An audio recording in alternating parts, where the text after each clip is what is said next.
أعوذ بالله من الشيطان الرجيم. بسم الله الرحمن الرحيم.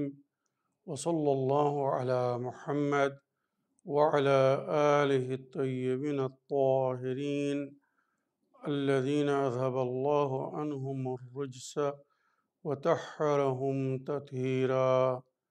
اللهم صل على محمد وآل محمد. ولعنة الدائمة الباقية على أعدائهم ومنكر فضائلهم وغاصب حقوقهم أجمعين من يوم عداوتهم إلى قيام يوم الدين. أما بعد عباد الله، أوصيكم ونفسي بتقوى الله، فإن التقوى خير الزاد وبها المعاد، وتنفع يوم لا ينفع فيه مال ولا بنون إلا من أتى الله بقلب سليم. وصلى الله على محمد وعلى آله الطيبين الطاهرين। أما بعد, আমার প্রিয় দর্শক ও শ্রোতাবৃন্দ, আসসালামু আলাইকুম ওয়া রাহমাতুল্লাহি ওয়া বারাকাতুহু। আপনাদের সকলকে আন্তরিক সালাম ও শুভেচ্ছা জানিয়ে আজকের অনুষ্ঠান ইসলাম ইন বাংলায় আপনাদেরকে স্বাগতম জানাই। আশা করি আপনারা যে যেখানে আছেন ভালো আছেন, কুশল ও মঙ্গলে আছেন, সুখে থাকুন, শান্তিতে থাকুন, সমস্ত প্রকারের দুঃখ কষ্ট থেকে মুক্তিতে থাকুন। আল্লাহ রব্বুল আলমিনের কাছে এই কামনা করি। যারা অসুস্থ, আল্লাহ তাদেরকে সুস্থতা দান করুন। যারা ঋণে ভুগছে, আল্লাহ তাদেরকে ঋণ মুক্তি করুন। ওইরূপ যাদের জীবনে কোনো প্রকারের অভাব বা অশান্তি আছে, আল্লাহ রব্বুল আলমিন তাদের সকলের জীবনে সুখ শান্তি দান করুন ও সকলের মনোকামনা আশাকে পূরণ করুন। আমাদের সকলকে সৎ পথে চলার, অসৎ পথ থেকে দূরে থাকার এবং এক অপরকে সৎ উপদেশ দেওয়ার তৌফিক দান করুন। আমরা যেন সত্য বা হক জিনিসকে জেনে শুনে মেনে তার উপরে আমাল করে সেটা অন্যদের সামনে তুলে ধরতে পারি বা সকলের কাছে পৌঁছে দিতে পারি। আল্লাহ রব্বুল আলামিন আমাদেরকে সেই মনোবল ও নেক তৌফিক দান করুন। আমিন ইয়া রাব্বাল আলামিন। এই দোয়ার সঙ্গে আমি আজকের পর্ব শুরু করতে চলেছি। বিনা কোনো ভূমিকায় সরাসরি আপনাদের পাঠানো প্রশ্নের উত্তর দিতে চাই। তাই আসুন দেখি কোথা থেকে কে কী প্রশ্ন করছেন। আগে আমি একটি বা দুটি লিখিত চিঠি পড়ব, তারপরে ইনশাআল্লাহ আপনাদের পাঠানো ভয়েসমেল বা অডিও রেকর্ডিং প্লে করব। আসসালামু আলাইকুম। আমি দক্ষিণ 24 পরগনা জেলার ঢোলা মাদারপাড়া গ্রাম থেকে বলছি। আমার নাম সিবগাতুল্লাহ হোসেন। আমার প্রশ্ন হলো, ওয়াক্তীয় সালাত, দায়মি সালাত নিয়ে বিস্তারিত আলোচনা করলে উপকৃত হতাম। আসসালামু আলাইকুম ওয়া রাহমাতুল্লাহি ওয়া বারাকাতুহু। ওয়ালাইকুম আসসালাম ওয়া রাহমাতুল্লাহি ওয়া বারাকাতুহু।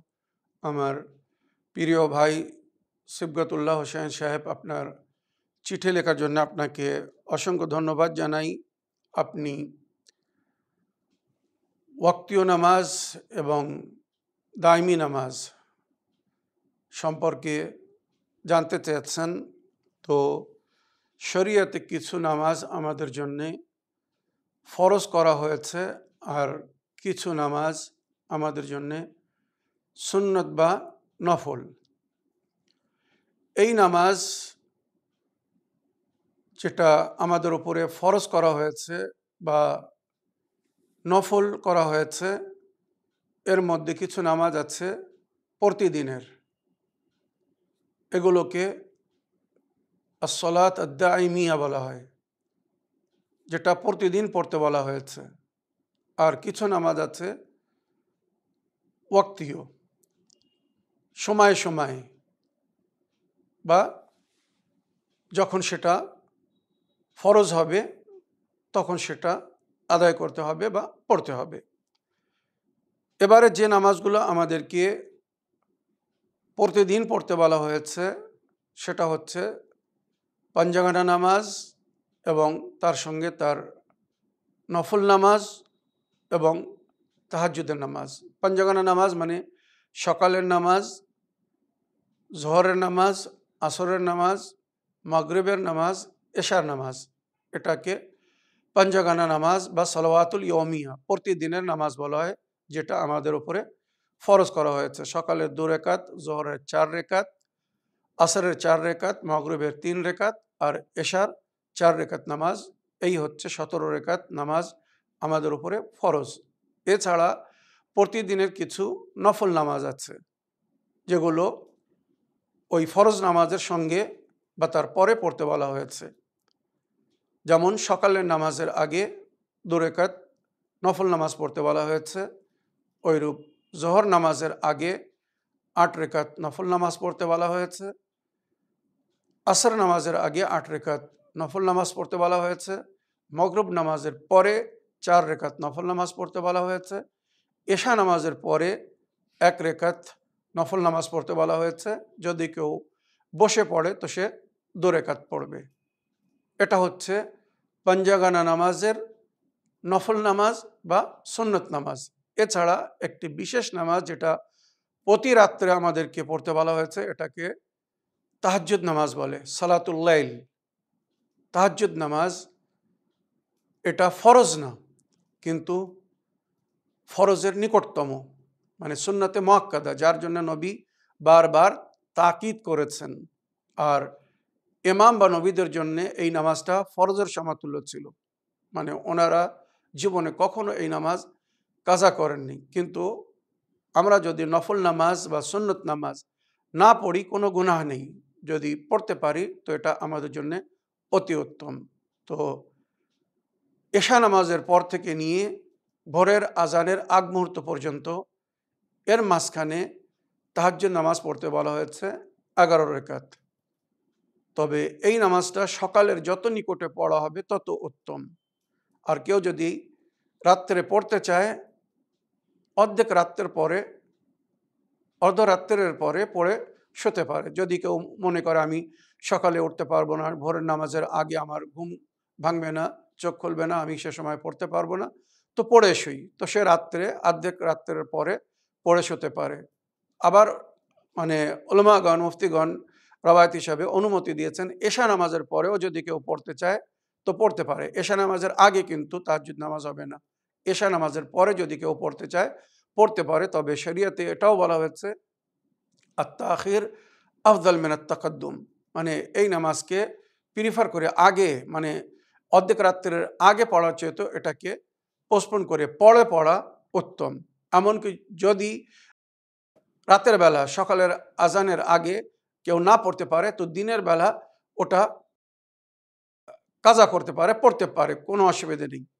এটা গুরুত্ব দেওয়া হয়েছে যত গভীর রাত্রে পড়বে, মানে অর্ধেক রাত্রের পরে এবং ভোরের নামাজের আগেও, যেটাকে অতি উত্তম সময় বলা হয়েছে, সাহারের সময়, যে সময় আল্লাহর ওলিরা ঘুম থেকে উঠে আল্লাহর উপাসনা করে, ইবাদত করে। তো তাহাজ্জুদ নামাজ তো আমার প্রিয় ভাই, প্রতিদিনের ফরজ নামাজ এবং নফল নামাজ এবং তাহাজ্জুদ নামাজ, এটা সুন্নত, এটা দায়মি নামাজ, এটা প্রতিদিন পড়তে হবে, মনে রাখবেন। এছাড়া কিছু নামাজ আছে যেটা আমাদের উপরে সময় পরিস্থিতি হিসেবে ফরজ করা হয়েছে, যেমন সালাতুল আয়াত, নামাজে আয়াত, এটা প্রতিদিন ফরজ না, কিন্তু যখন চন্দ্রগ্রহণ লাগবে, সূর্যগ্রহণ লাগবে, ভূমিকম্প আসবে, বা যদি তুফান বা এমন ভয়ঙ্কর ঝড় বাতাস বা বৃষ্টি হয় যার মাধ্যমে মানুষ ভয়ভীত হয়, তো সে সময় সালাতুল আয়াত পড়তে বলা হয়েছে। তো এটা সময়ে সময়ে যখন প্রয়োজন হবে, যখন তার সময় আসবে, সেই সময় ওই নামাজটা পড়তে হবে। নামাজ মাইয়াত এগুলো প্রতিদিনে না, যদি কেউ মারা যায় তখন তার উপরে নামাজ পড়তে হবে। আমাদের এখানে কিছু লোকেরা গায়েবানা নামাজ মাইয়াত পড়ে, যে পৃথিবীতে কত লোক আজ মারা গিয়েছে আমরা হয়তো খবর রাখি না। গায়েবানা নামাজ মাইয়াত পড়া যাবে? শরীয়তে কোথাও কোনো উম্মতকে গায়েবানা নামাজে জানাজা পড়ার অনুমতি দেওয়া হয়নি। নামাজে মাইয়াত হাজির মাইয়াতের উপরে, যেটা আমরা নামাজে মাইয়াতের যে দোয়াগুলো পড়ি তার মধ্যে উল্লেখ হয়েছে যে এই যে মাইয়াত যার উপরে আমি নামাজ পড়ছি এইভাবে সম্বোধিত করে নামাজ পড়তে বলা হয়েছে। তো হাজির মাইয়াতের উপরে নামাজ পড়তে বলা হয়েছে, গায়েব মাইয়াতের উপরে নামাজ পড়তে বলা হয়নি। মাইয়াত হাজির যদি আপনি শরিক হতে পারেন আপনার উপরে নামাজ ফরজ, যদি না শরিক হন মনে রাখবেন নামাজে মাইয়াত ওয়াজিবে কিফাই। ওয়াজিবে কিফাই ওই নামাজকে বলে যদি কেউ পড়ে দেয় তো অন্যদের উপরে ওই নামাজ সাক্ষী হয়ে যাবে, মাফ হয়ে যাবে। মনে করুন কোনো গ্রামে কোনো ব্যক্তি মারা গিয়েছে, 10 জন মিলে তার নামাজে জানাজা পড়েছে। ওই গ্রামে 150 লোক বাস করে, মাত্র 10 জন নামাজে জানাজা পড়েছে, যথেষ্ট। বাকি লোকের উপরে ওই নামাজ মাফ হয়ে গিয়েছে। একে বলা হয় ওয়াজিবে কিফাই। আর ওয়াজিবে আইনি যেটা প্রত্যেক ব্যক্তির উপরে ফরজ, মানে সকালের নামাজ। আমার নামাজ যদি সকালের নামাজ উঠে আমার ছেলে পড়ে দেয় বা আমার বউ পড়ে দেয়, হবে না। আমার নামাজ আমাকে পড়তে হবে, আমার রোজা আমাকে রাখতে হবে। মনে রাখবেন এগুলো ওয়াজিবে আইনি বলা হয়েছে, যে প্রতি ব্যক্তির উপরে ফরজ। তো ওয়াজিবে আইনি আর ওয়াজিবে কিফাই কি বলে আশা করি বুঝতে পেরেছেন। নামাজ মাইয়াত ওয়াজিবে কিফাই, যদি কেউ একজনও আদা করে দেয় তো অন্যদের তরফ থেকে মাফ হয়ে যাবে, তবে যদি কেউ না আদায় করে সবাই গুনাহগার হবে। তো নামাজ মাইয়াত এটা প্রয়োজন হিসেবে যখন কেউ মারা যাবে তখন তার উপরে নামাজ মাইয়াত পড়া ফরজ। খানায় কাবেকে তওয়াফে ওয়াজিবকে নামাজ, যখন কেউ হজ করতে যাবে খানায় কাবের যদি কেউ তওয়াফ করে তো তারপরে 2 রাকাত নামাজ পড়া ফরজ, নামাজে তওয়াফ যাকে বলা হয়। তো যদি কেউ হজ করতে না যায়, খানায় কাবায় না যায়, তার উপরে এই নামাজ ফরজ না। তো এটা সকলের জন্য না। बाप की कज़ा नमाज़ें जो बड़े बेटे पर एहतियात वाजिब की बिना पर वाजिब है।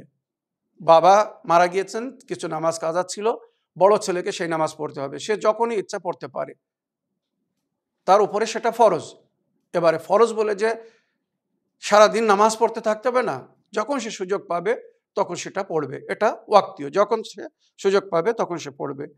जो नमाज़े इजारा मन्नत कसम और अहद से वाजिब हो जाती है, যে সমস্ত নামাজ মানুষ ইজারায় নেয়, মানে কোনো মৃতর তরফ থেকে নামাজ পড়ে দেবে বলে তার কাছ থেকে বা তার পরিবার পরিজনদের কাছ থেকে, ছেলেদের কাছ থেকে পয়সা নিয়েছে, বা ছেলেরা তাকে দায়িত্ব দিয়েছে আপনাকে এই 10,000 টাকা দিলাম, আপনি 1 বছর আমার পিতার নামাজ পড়ে দেবেন, ওনার ফরজ নামাজ যেগুলো কাজা হয়েছে সেগুলো পড়ে দেবেন। আমি যদি ওই 10,000 টাকা নিয়ে ওই নামাজ আমার দায়িত্বে নিয়ে নিই তো এটা আমার উপরে ফরজ, এবার আমাকে ওটা আদায় করতে হবে। যখন সুযোগ পাবো সেই হিসেবে আমাকে প্রতিদিন হোক বা সাপ্তাহিক হিসাবে হোক, যেভাবে হোক আমাকে ওই নামাজ আদায় করে দিতে হবে, 1 বছরের নামাজ, একে ইজারার নামাজ বলে। তাছাড়া মান্নতের নামাজ, আমি কোনো মান্নত করেছি যে আমার এই কাজটা হয়ে গেলে আমি 2 রাকাত নামাজ পড়বো, কাজ হয়ে গেল আমাকে 2 রাকাত নামাজ পড়তে হবে। কসম খেলাম আমার এই কাজটা হলে আমি কসম খাচ্ছি আমি 2 রাকাত নামাজ পড়বো, বা যদি আমি এই বিপদ থেকে মুক্তি পাই তো আমি 2 রাকাত নামাজ পড়বো। কসম বা আহেদ, আহেদ মানে আল্লাহর সঙ্গে কোনো অঙ্গীকার করা, আল্লাহ আমার এই সমস্যার সমাধান করে দিন, বা আমার এই মুশকিলকে আসান করে দিন, আমাকে এই রোগ থেকে আরোগ্য করে দিন, শেফা দান করুন, আমি যেই সুস্থ হয়ে যাব আমি 2 রাকাত নামাজের শুকরানা আদায় করব। তো এই যে কসম মানুষ খাচ্ছে বা আল্লাহর সঙ্গে একটা অঙ্গীকার করছে, তো অঙ্গীকার করে নিজের ওপরে ওই নামাজটাকে ফরজ করে নিচ্ছে। এবারে যেই সুস্থ হয়ে যাবে সঙ্গে সঙ্গে যত শীঘ্র সম্ভব ওই নামাজকে আদায় করতে হবে। ওইরূপ জুম্মার নামাজ সাপ্তাহিক নামাজ, মনে রাখবেন জুম্মার দিনে এটাকে ফরজ করা হয়েছে, ওয়াজিবে তাখিরি। কেউ যদি জুম্মার নামাজ ওয়াজিব পড়ে তো জোহর নামাজ পড়ার প্রয়োজন নেই, আর কেউ যদি জুম্মার নামাজ না পড়তে পারে কোনো কারণে তখন তাকে জোহরের নামাজ পড়তে হবে। আপনারা জানেন শরীয়তের মাসলা আমি বিস্তারিত আলোচনা করেছি 2 সপ্তাহ আগে জুম্মার দিনের এপিসোডে। তো জুম্মার নামাজ এটা জুম্মার দিনে, প্রতিদিন না। ওইরূপ সালাতুল ইস্তিসকা, মনে করুন বৃষ্টিপাতের জন্য আমরা যে নামাজটা পড়ি, খরা পড়ে, অনেক সময় বৃষ্টি হয় না বলে আমরা সবাই আল্লাহর কাছে এই নামাজ পড়ে প্রার্থনা করি, দোয়া করি, একে সালাতুল ইস্তিসকা বলা হয়। তো এটা প্রয়োজনে পড়া হয়। ওইরূপ ঈদাইন, সালাতুল ঈদাইন, ঈদাইনের নামাজ, বকরা ঈদের নামাজ বলুন বা রোজার ঈদের নামাজ বলুন, ঈদুল ফিতরের নামাজ বা ঈদুল আজহার নামাজ, এটা ঈদুল আজহার দিন বা ঈদুল ফিতরের দিন, নির্দিষ্ট দিনে এটাকে পড়তে বলা হয়েছে, ওটা সব সময় না। তো আমার প্রিয় ভাই সিবগতুল্লাহ হোসেন সাহেব, আশা করি দাইমি নামাজ যেটা সবসময় পড়তে হবে, আর ওয়াক্তীয় নামাজ যেটা সময় সময়ে আমাদের উপরে ফরজ বা নফল করা হয়েছে, আরও অনেক নফল নামাজ আসছে যেগুলো আমরা বিশেষ বিশেষ দিনে পড়ে থাকি, যেগুলো প্রতিদিনের নামাজ না বা আমাদের জন্য প্রতিদিন ফরজ না। আশা করি আপনার প্রশ্নের আপনি উত্তর পেয়েছেন। আসুন এবারে আমি আপনাদের অডিও রেকর্ডিং প্লে করব এবং আপনাদের প্রশ্ন শুনে তার উত্তর দেওয়ার চেষ্টা করব। দেখি কত থেকে কে কি প্রশ্ন করছেন। আসসালামু আলাইকুম মৌলানা সাহেব রহমতুল্লাহ বারাকাতুহু। মৌলানা সাহেব, আমি নামাজ পড়ি, কোরআন শরীফ পড়ি, তসবি করি, বসে যাই পড়ি। আমি যদি একদিন কি দুদিন বসে নামাজ পড়ি, তার জন্যে বেশি এমন কোমর থেকে পা অবধি আমার যন্ত্রণা হবে, আমি সহ্য করতে পারি না। যন্ত্রণা এত হয় যে আমি তো বসে মুড়ে পা মুড়ে নামাজ পড়তে পারি না। আমি চেয়ারে বসে নামাজ পড়ি মৌলানা সাহেব, এত আমার কষ্ট হয়। সবাই বলে চেয়ারে বসে নামাজ পড়লে হবে না, কিন্তু আমি অসহ্য হয়ে যাই বলে আমি তার জন্য চেয়ারেই পড়ি। দাঁড়ালেও যন্ত্রণা, বেশিক্ষণ বসলেও আমার যন্ত্রণা হয়। আমি তাহলে কি করে সব কিছু ইবাদত করবো? যত বসবো বেশি ততই যন্ত্রণা হবে মৌলানা সাহেব। আমি চেয়ারে বসে নামাজ পড়ি, তাই এটা আপনি একটু বলে দেবেন যে আমার নামাজ হবে কি হবে না। সংসারের কাজ সবই করতে পারি, ওই কষ্টই করি, অনেক কষ্ট হয়। আমি বেশিটা চাই যে সব কিছু ইবাদতটা বেশি করে করার চেষ্টা করি, কিন্তু আমি যন্ত্রণা কি করলে ভালো হবে সেটা একটু উপায় বলে দেবেন। আর চেয়ারে বসে নামাজ পড়ি, আমার হবে কি না সেটাও একটু বলবেন আপনি। আর মৌলানা সাহেব, দ্বিতীয় প্রশ্ন হলো, আমার দুটো বাচ্চা সিজার করে হয়েছে। সবাই বলে অপারেশন হলে জায়নামাজ চলে না, অপারেশন হলে গোনা, কিন্তু আমি অনেক নাচারিতে অপারেশন হয়েছি। আমার তো এখন 18 বছর বয়স, অত কোনো আলেম শিক্ষা অতটা তখন বুঝেছিলাম না, আমার মধ্যে কোনো আলেমের জ্ঞান এসেছিল না। তারপরে এসেছে, আমি যখন জেনেছি, তখন সবাই বলে তোমার অপারেশন হয়েছে, জায়নামাজ চলবে না, জায়নামাজ হবে না, গোনা হবে। কিন্তু মৌলানা সাহেব, আমার উপায় কিচ্ছু নেই। আমার এমনই অবস্থা, পজিশন, অপারেশন করে ফেলা হয়েছে, সবাই বলে জায়নামাজ হবে না, গোনা হবে, কিন্তু আমি কি করব? নাচারিত হয়েছে, এটা আমার গোনা হবে কি হবে আপনি একটু বলবেন। আসসালামু আলাইকুম মৌলানা সাহেব রহমতুল্লাহ বারাকাতুহু। আপনি সুস্থ থাকুন, ভালো থাকুন, আপনার জন্য দোয়া করি। আর আপনি আমাদের জন্য দোয়া করবেন, আমার যেন সারা শরীরে সব রোগ আল্লাহ যেন হেফাজত করে। ওয়ালাইকুম আসসালাম রহমতুল্লাহ বারাকাত। আমার প্রিয় বোন, আপনার ভয়েসমেলের জন্য আপনাকে ধন্যবাদ জানাই। আল্লাহ রব্বুল আলামিন আপনাকে পরিপূর্ণ সুস্থতা দান করুন, আপনি শান্তিপূর্ণভাবে আল্লাহর উপাসনা বা ইবাদত করতে পারেন। আল্লাহ রব্বুল আলামিন আপনাকে শারীরিক বা মানবিক সেই সুস্থতা দান করুন।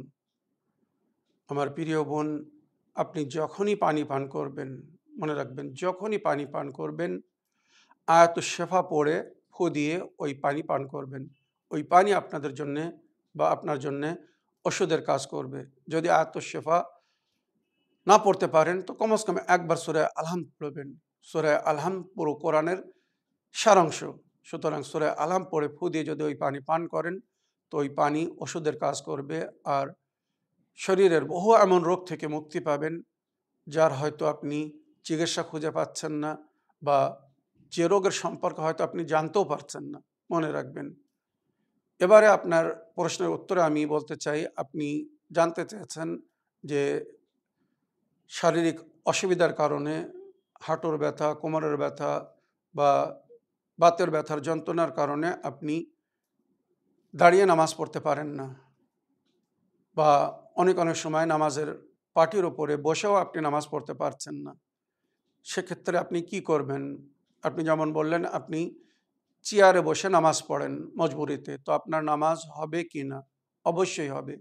মজবুরিতে যতক্ষণ আপনি দাঁড়িয়ে বা নামাজের পার্টিতে বসে শান্তিপূর্ণভাবে নামাজ না পড়তে পারছেন, আপনি চেয়ারে বসে নামাজ পড়ুন। তবে এর আগেও আমি বলেছি, যতক্ষণ দাঁড়ানো সম্ভব, মনে করুন দাঁড়িয়ে নিয়াত করুন, দাঁড়িয়ে সূরা পাঠ করুন, মানে কেরাত যাকে বলা হয়, তারপরে রুকু করে এবারে চেয়ারে বসে সেজদা দিন। যদি মানে পাটিতে বসে সেজদা করতে অসুবিধা হয়, হাঁটু ভাঙতে মানে পা জড়সড় করে যদি সেজদা করতে অসুবিধা হয়, পার উপরে চাপ পড়লে যদি কষ্ট হয়, সেক্ষেত্রে আপনি চেয়ারে বসে টেবিলের ওপরে সেজদাগা রেখে সেজদা করুন, কোনো অসুবিধা নেই। আমার প্রিয় বোন, শরীয়তে অনুমতি দেওয়া হয়েছে চেয়ারে বসে আপনি নামাজ পড়তে পারেন, তবে যতটুকু দাঁড়িয়ে পড়া সম্ভব বা যে সমস্ত আমাল আমরা নামাজে করি, কিয়াম বা কিরাআত, রুকু, সেজদা, এর মধ্যে যতটুকু সম্ভব যেভাবে বাস্তবিকতার সঙ্গে আমাদেরকে আদায় করতে বলা হয়েছে ওইভাবে আমরা আদায় করব। হ্যাঁ, মজবুরিতে যদি আমরা সেজদা না করতে পারি, তখন আমরা চেয়ারের ওপরে বসে নামাজ পড়তে পারি। পবিত্র পাক চেয়ার, এবং চেষ্টা করবেন চেয়ার এমন নেবেন, ওই চেয়ারে বসে যেন আপনার পা মাটিতে থাকে। পা কিন্তু মাটির উপরে ঝুললে, অনেক সময় আমরা চেয়ারে বসি আর আমাদের পা উঁচু হয়ে থাকে, মাটিতে লাগে না, তো ও ক্ষেত্রে কিন্তু নামাজ হবে না। হয় আপনাকে চেয়ার ছোট করে পা, মানে চেয়ারের যে পায়া আমরা বলি, পায়া ছোট করে এমন করতে হবে যেন পা মাটিতে লাগে, আর যদি সেটা সম্ভব না হয় তাহলে পায়ের কাছে ফিড়ে বা কোনো কাঠ দিয়ে উঁচু করতে হবে, যাতে আপনার পা জমিনের সঙ্গে টাচ হয়। মনে রাখবেন, পা কিন্তু ঝুলিয়ে রেখে নামাজ হবে না। তো আপনি চেয়ারের ওপরে যেভাবে নামাজ পড়ছেন, আপনি ওইভাবে নামাজ পড়ুন। যত সময় আপনার সমস্যার সমাধান না হয়ে যাচ্ছে, আপনি দাঁড়িয়ে বা নামাজের পার্টিতে বসে নামাজ না পড়তে পারছেন, আপনার নামাজ কবুল হবে, কোনো অসুবিধা নেই। হ্যাঁ, এবারে আমি আপনার এই রোগ থেকে মুক্তি পাওয়ার জন্যে এর আগেও কিছু উপায় বলেছি, আরও কিছু বলে দিচ্ছি। এগুলো যদি পার্টিকুলার করতে থাকেন, বিশেষ করে যদি এগুলো ডেইলি করতে থাকেন, আমার মনে হয় আপনি খুব শীঘ্র স্বস্তি পাবেন, আরাম পাবেন। তার মধ্যে হচ্ছে প্রতিদিন, মানে রাত্রিরে শোয়ার আগে বা সকালে উঠে যদি পারেন সকাল সন্ধ্যা দুবার গরম পানিতে নুন ভিজিয়ে, মানে নুন মিক্স করে কাপড় দিয়ে ওই হাঁটুতে যেখানে যেখানে ব্যথা ওখানে ওখানে সেঁক দিন। আর ওই সমস্ত ওষুধ ব্যবহার করুন, মানে আয়ুর্বেদিক ওষুধ হোক বা অ্যালোপ্যাথিক ওষুধ হোক, যে সমস্ত ওষুধ রক্তকে পাতলা করে। অনেক অনেক সময় রক্ত গাঢ় হয়ে গেলে জোরে জোরে যে রক্তর চলাচল সুন্দর হওয়ার দরকার, সেটা না হলে জোরে রক্ত জমে যায়। ওই কারণে অনেক অনেক সময় ওই ধরনের যন্ত্রণা বা ব্যথা হয়। তো রক্ত পাতলা করা জিনিস খেতে হবে। আর আমি যে একটা কাঢ়া তৈরি করতে বলছি, এটা যদি তৈরি করে নিতে পারেন, তো ইনশাআল্লাহ রক্ত খুব শীঘ্র পাতলা হয়ে যাবে। সকাল সন্ধ্যা কাঁচা আদার রস আর কাঁচা হলুদের রস ১ চামচ নিয়ে বয়েল করতে হবে। মনে করুন ১ কাপ কি ২ কাপ পানিতে বয়েল করতে হবে। যখন ওটা হাফ রয়ে যাবে, হলুদের রস বা আদার রস বাহির করে নিন। আর যদি রস না বাহির করতে পারেন, তো হলুদ এবং কাঁচা হলুদ এবং আদা কেটে ওই পানিতে বয়েল করুন।